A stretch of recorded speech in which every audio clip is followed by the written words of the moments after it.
Salut, c'est Natacha. Aujourd'hui, je suis dans la jolie ville de Sanary. Nous allons rencontrer un artiste dans son atelier. Il s'agit de Pascal, qui transmet ses émotions à travers la peinture.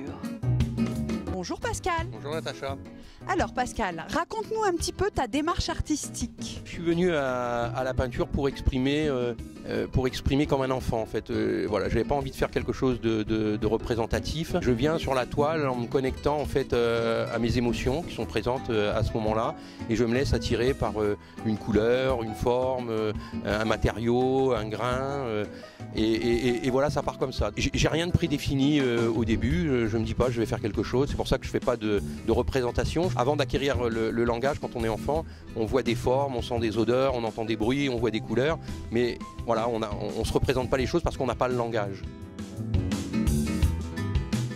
Parlons de cette toile-là. Alors c'est une toile que j'ai fait à plat. C'est-à-dire qu'il y a des toiles que je peins comme ça, debout sur le chevalet, ou à plat. Donc j'étais un matin de printemps dans une émotion printanière, assez ludique, et une superposition de 3 couches avec des couleurs différentes, donc un mélange d'acrylique et d'huile. Et je l'ai gratté en fait à la main avec les ongles, comme une vague discontinue, parce qu'en plus c'est son nom. Alors je donne des noms au tableau après coup, en fait, et je les donne rarement tout de suite. C'est-à-dire que quelquefois c'est 1 mois, 2 mois, 3 mois après, je les regarde, j'essaie de me reconnecter au sentiment de ce qui s'était passé au moment où je l'ai fait, et c'est là que je me laisse inspirer par le nom.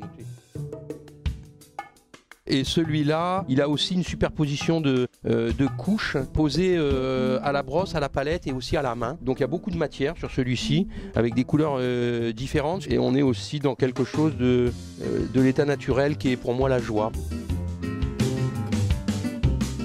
Et puis je vais aussi recycler pendant le premier confinement. Comme beaucoup, j'avais beaucoup de choses qui m'étaient livrées. Je me suis rendu compte qu'il y a énormément d'emballages. On le recycle aujourd'hui, mais plutôt qu'aller à la déchetterie, comment je peux en faire quelque chose d'un point de vue artistique. Donc ça m'a amené à recycler des canevas aussi, ces canevas avec des représentations là, en laine, etc. Je les ai remis avec un fond pour que ça soit utilisable, et ça donne de la matière, donc c'est aussi très intéressant. Ou encore tout un tas d'autres emballages. Alors lui, c'est le recyclage d'un bonsaï qu'on m'avait offert, que ma mère m'avait offert, et puis qui a dépéri. Et puis j'avais acheté ce vieux cadre dans une brocante au fin fond de l'Auvergne. Voilà, il est arrivé là, je ne savais pas ce que j'allais en faire, la toile était déchirée. Bon, il y avait une peinture dessus, assez sombre d'ailleurs. Et puis ce bonsaï, un jour, un matin, savoir pourquoi, ils se sont trouvés ensemble et puis se sont mariés. Ça a donné ça, et d'ailleurs du coup, après coup, je l'ai appelé Renaissance. Parce que c'était la renaissance du cadre, et puis la deuxième vie du bonsaï, qui n'a plus sa vie végétale complète, mais qui a trouvé une deuxième vie de décoration. Il a été primé à un concours international d'art. Bravo Pascal. Allez, je vais tenter l'upcycling de vidéo. C'est parti.